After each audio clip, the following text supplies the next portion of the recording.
A cinematic digital painting of a beautiful, confident bride in a luxurious white dress and tiara. She is holding a smartphone with one hand, showing the screen directly at the viewer. The phone screen clearly displays the TikTok logo. The bride has a smirk on her face, as if she just revealed something shocking. Dramatic lighting, elegant indoor wedding setting with blurred background. Focus on the bride and the phone screen. Ultra-realistic, 8K, soft depth of field, emotional and confident expression. The video had 16,000 likes by the time Jen showed it to me. My sister's face was twisted with a mix of rage and pity as she held out her phone. Maya, I'm so sorry. On the screen, Dylan knelt on one knee in front of me at Arcadia Beach, the place where we'd first met. My hands were covering my mouth, tears visible even in the dimming sunset light. In the background, our friends cheered. But the caption read, When you propose to your girlfriend as a dare and she actually says yes #epic fail #camp account no #pray-for-him star. 16,000 likes. 4,000 comments. Most of them laughing. I couldn't breathe. This has to be some kind of sick joke, I whispered, but the evidence was right there. Dylan's best friend Cameron's TikTok account, posted 3 days ago. The day after Dylan had slid that princess cat diamond onto my finger and promised me forever. There's more, Jen said quietly. She scrolled to show me the comment section.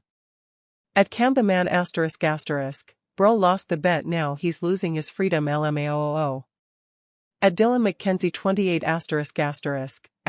***, don't remind me. How the hell do I get out of this one, ***. At Jason T ***, ghost her. At Dylan McKenzie 28 ***, not too messy. Might just go through with it and divorce later. Cheaper than the backlash ***. My world collapsed inward like a dying star, crushing everything I thought I knew into nothing. 2 years together. 2 years of what I thought was love. I have to go, I managed to say, my voice hollow. You're not going to confront him alone. Let me. No. I need to think. Outside Jen's apartment, I vomited in the bushes, grateful nobody was around to see. The ring felt like it was burning through my skin. I yanked it off and stared at it, the symbol of his mockery, not his love. I drove home in a fog, muscle memory navigating streets I couldn't focus on. Dylan would be at work. I had 3 hours before he'd be back at our apartment, the lease we'd signed together just 4 months ago, laughing about how it was practice for marriage. What a joke. I was the joke. Inside our apartment, I moved through rooms we'd decorated together, touching photo frames, blankets we'd curled under, coffee mugs we'd clinked on lazy Sunday mornings. Every happy memory now tainted with humiliation. My phone buzzed with notifications, friends and family congratulating me, asking to see the ring, wanting to know wedding dates. My mother had already texted about venue ideas. I sat on our bed, trembling with a rage so profound it felt like another entity living inside me. This wasn't just heartbreak. This was public humiliation. This was betrayal on a level I couldn't comprehend. I picked up the framed photo from our trip to Costa Rica last year. We were smiling, his arms around me on a sunset beach. I smashed it against the wall, glass shattering across the hardwood floor. The sound was satisfying but not enough. Not nearly enough. I took a deep breath and wiped my tears. If Dylan wanted a performance, I would give him one. If he wanted a wedding, he would get it. But not the one he was expecting. I just needed a plan. I know, I said, my voice carefully modulated to hit the right note of hurt but understanding. I saw the video. Dylan's face drained of color as he stood in our living room. He'd come home to find me calmly sitting on the couch, engagement ring placed on the coffee table between us. Maya, I can explain. Can you? I kept my voice soft. A week of planning had given me perfect control. Can you explain betting on our relationship? Proposing as a dare? Planning to divorce me later because it would be cheaper than the backlash? He winced at his own words thrown back at him. The guys were drunk, we were talking shit. It was stupid, but, he knelt in front of me, taking my hands in his. The moment I asked you, I knew I meant it. I love you, Maya. The dare just gave me the courage to do what I already wanted. I'd prepared for this, his silver-tongued backpedaling. Dylan had always been charming. It was how he'd landed the sales director position at 29, how he'd talked his way out of countless arguments with me. You embarrassed me in front of thousands of people, I said, letting my voice crack. I'll fix it. I'll make Cameron take down the video. I'll post about how much I love you. His thumbs brushed over my knuckles. Please, Maya. I made a mistake. I pulled my hands away and stood up, creating distance. I don't know if I can trust you anymore. What can I do? The desperation in his voice sounded genuine. Almost. I turned back to him, letting my expression soften just enough. I need time, I said. And I need you to prove this is real. Anything. If we're going to move past this, I need a real engagement. Not some half-assed proposal you did on a dare. I crossed my arms. I need a real wedding. Soon. To show everyone, including me, that this isn't a joke to you. I could see the calculations running behind his eyes, the social consequences of backing out now versus the commitment he never intended to make. His career, his reputation, his carefully curated image as the perfect boyfriend now fiancé. How soon? He asked finally. 3 months. That's too soon for a real commitment? I raised an eyebrow. He swallowed. No. We can do it. A small ceremony. No, I said firmly. Not small. Everyone needs to be there. All our friends, family, colleagues. If this is real, we celebrate it properly. That's expensive, Maya. You make 6 figures, Dylan. And my parents will contribute. I softened my tone, moved closer, placed my hand on his cheek. This is important to me. To us. To start fresh. The relief on his face was palpable. He thought he'd escaped, that he'd found an expensive but viable exit ramp from complete social destruction. 3 months of playing along, a wedding, and then, what? A year of marriage before an amicable divorce? It was written all over his handsome, calculating face. Okay, he agreed, pulling me into a hug. Whatever you need. I let him hold me, my face pressed against his chest so he couldn't see my expression. In his arms, I made a silent promise to myself, Dylan Mackenzie would get exactly the wedding he deserved. You're insane, Jen said, eyes wide after I'd explained my plan. Gloriously, terrifyingly insane. Am I? I sipped my coffee. We were in a cafe across town, far from anywhere Dylan might appear. He humiliated me. He lied to everyone. He's still lying. But this is justice, I finished firmly. And I need your help. My sister stared at me for a long moment before nodding slowly. What do you need me to do? First, not a word to anyone. As far as the world knows, we're the perfect happy couple planning our dream wedding. And you're sure about this? 3 months is a long time to pretend. I thought about the comments under that video. About Dylan discussing divorcing me before we were even married. About 2 years of what I now realized were probably countless other lies. I've never been more sure of anything. Over the next weeks, I transformed into the perfect excited bride-to-be. I created Pinterest boards, scheduled venues, sent Dylan links to tuxedo options. I called my mother daily with updates. I posted sweet engagement photos on Instagram, tagging Dylan with heart emojis. To his credit, Dylan played along beautifully. He accompanied me to tastings, nodded at flower arrangements, approved of my dress from the photos I strategically didn't show him. If I didn't know better, I might have believed he was genuinely invested. But I did know better. I saw the way his smile tightened when wedding costs were discussed. Noticed how he changed the subject when friends asked about honeymoon plans. Caught him staring blankly into the distance during our meeting with the officiant. Each moment of his fakery only fueled my determination. 2 months in, when Dylan suggested we might want to scale back on certain expenses, I tearfully reminded him that this wedding was his chance to prove his commitment. He backpedaled immediately, kissing my forehead and assuring me that nothing was too good for his bride. I just want it to be perfect, I whispered, and he promised it would be. Perfect indeed. 1 week before the wedding, I stood in the bridal shop for my final dress fitting. The consultant cooed over how the ivory silk draped perfectly across my body, how the delicate beadwork caught the light. Your fiancé is going to be speechless, she gushed. That's the plan, I replied with a smile she couldn't possibly understand. That night, Dylan took me to dinner at an upscale restaurant, his suggestion, surprisingly. He seemed nervous, adjusting his tie repeatedly, checking his phone too often. Is everything okay?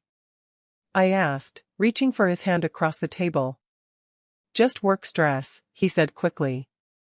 And wedding details. I nodded sympathetically. Just a few more days and it'll all be worth it.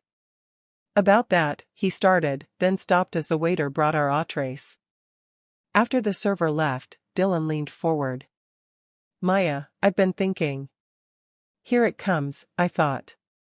The last-minute cold feet. The suggestion to postpone.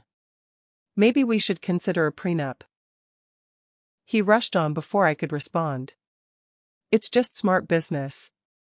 My financial advisor suggested it, with the company shares and everything.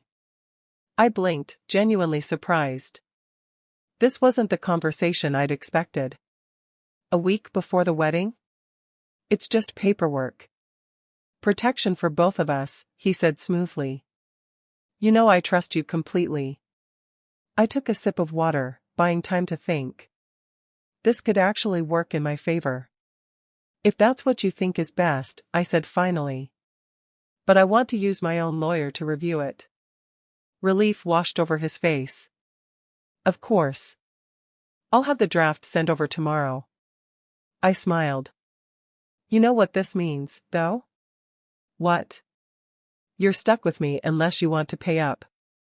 I kept my tone light, teasing. He laughed, but it didn't reach his eyes. As if I'd ever want to leave. Later that night, as he slept beside me, I stared at the ceiling thinking about the prenup. Another layer to his exit strategy, making sure that when he eventually left, he'd keep everything he valued. The man was nothing if not thorough in his deception. But so was I. Our wedding day dawned clear and bright. The venue, a restored historic mansion with sprawling gardens, was a symphony of white roses, crystal, and candlelight. 162 guests were expected, including Dylan's entire office, my extended family, and all our friends. My mother wept as she helped me into my dress. You look radiant, she whispered, adjusting my veil. Jen caught my eye in the mirror. Only she knew the truth behind my serene smile. Are you ready? She asked quietly when we had a moment alone. I nodded.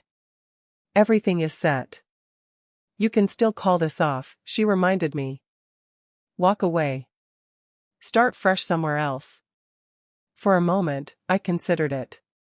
The simpler path of just leaving, filing the humiliation away as a life lesson. But then I remembered the video. The comments. The casual cruelty. No, I said firmly. He made his choice. Now he lives with the consequences. The ceremony was scheduled for 4 p.m. At 3:30, guests were being seated in the garden. Dylan would be with his groomsmen in the East Wing. I sent him a text, a selfie in my robe, not showing the dress, with the caption, "Can't wait to be your wife." He responded with a heart emoji.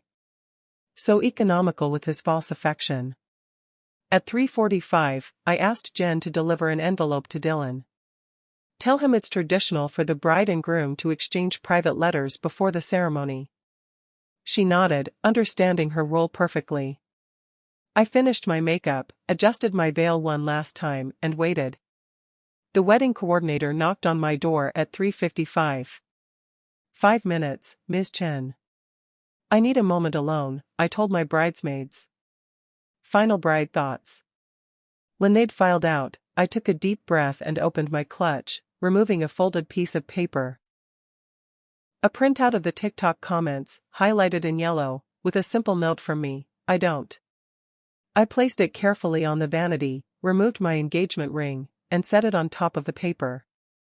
Then I picked up my phone and sent a mass text to every guest, the wedding is starting now. Please head to the reception hall instead of the garden. Special surprise. I slipped out through the service entrance, where Jen was waiting with my suitcase and a change of clothes.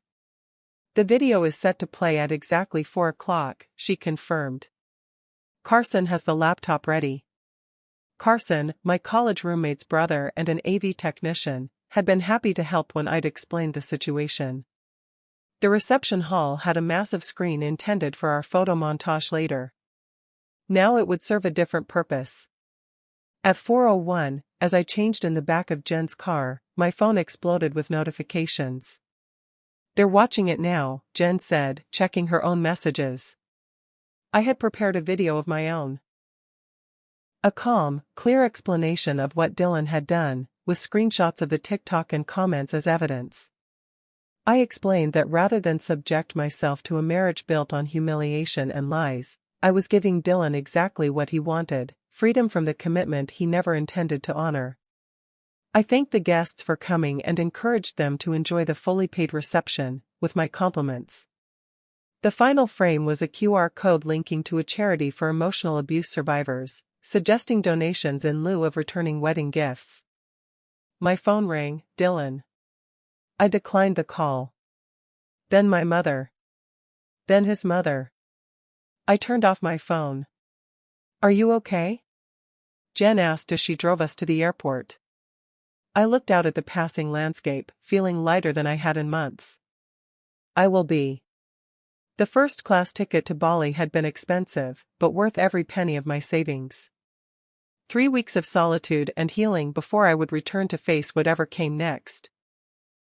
Your passport, Jen said, handing me the document with my ticket. I picked up your mail yesterday like you asked. There was something else too. She passed me a thick envelope. Inside was a letter from Archibald and Maxwell, the law firm that had handled my prenup review. I'd chosen them specifically for their reputation in divorce cases, though Dylan hadn't known that detail. I skimmed the letter, then began to laugh, a genuine, free sound I hadn't made in months. What? Jen asked, glancing over. The prenup. The one I insisted my lawyer review? I had some clauses added. I held up the confirmation letter, including an infidelity and fraud clause with a significant penalty. Dylan signed it 3 days ago without reading the revisions. What kind of penalty? Enough to fund my fresh start and then some. I folded the letter carefully. His lawyer was surprisingly helpful once I showed him the video. Jen shook her head in amazement. You really thought of everything. At the airport terminal, Jen hugged me tightly. Text me when you land. I will. I pulled back to look at her. Thank you. For everything. What do you think he's doing right now? She asked. I imagined the scene at the wedding venue, the shocked guests, Dylan's humiliation made public, just as he had done to me. The perfect symmetry felt right. Getting exactly what he deserved, I said. A wedding he'll never forget. I walked into the terminal without looking back, my wedding day transforming from an end into a beginning, my own. 3 weeks later, I stood on the balcony of my Bali villa, watching the sunrise paint the sky in pinks and golds. My phone, with a new number, chimed with an email notification. The money from Dylan's penalty clause had been transferred to my account. His lawyer had tried to fight it, of course, but the evidence was ironclad, the contract binding. I had not returned to social media, but Jen kept me updated. The wedding video, my video, had gone viral in its own right. Several women's magazines had reached out wanting to tell my story. Dylan had been conspicuously quiet online, though Cameron had posted a subdued apology before setting his accounts to private. I took a sip of my coffee and considered my options. The teaching position in Melbourne I'd applied for on a whim had sent an interview request. A fresh start in a new country had a powerful appeal. My phone rang, Jen's daily check-in. "How's my favorite runaway bride?" she asked when I answered. "At peace," I replied, and realized it was true. The anger that had fueled me for months had faded, leaving clarity in its wake. "I'm thinking of taking that job in Australia." "Good for you." "Oh, and heads up, there's a package being forwarded to you. From Dylan." My stomach tightened. "What is it?" "Don't know." "Want me to open it?" I considered this, then decided, no. "Send it on. Whatever it is, I can handle it." We talked a while longer before hanging up. I returned my gaze to the horizon, where the sun now sat fully above the sea. Whatever Dylan had sent, an apology, a plea, more manipulations, it didn't matter. I had given him exactly the wedding he deserved, and in doing so, had given myself something far more valuable, the knowledge that I was stronger than anyone's attempt to diminish me. The joke, as it turned out, was never on me. I picked up my coffee cup in a silent toast to my future, unencumbered, uncompromised, and entirely my own.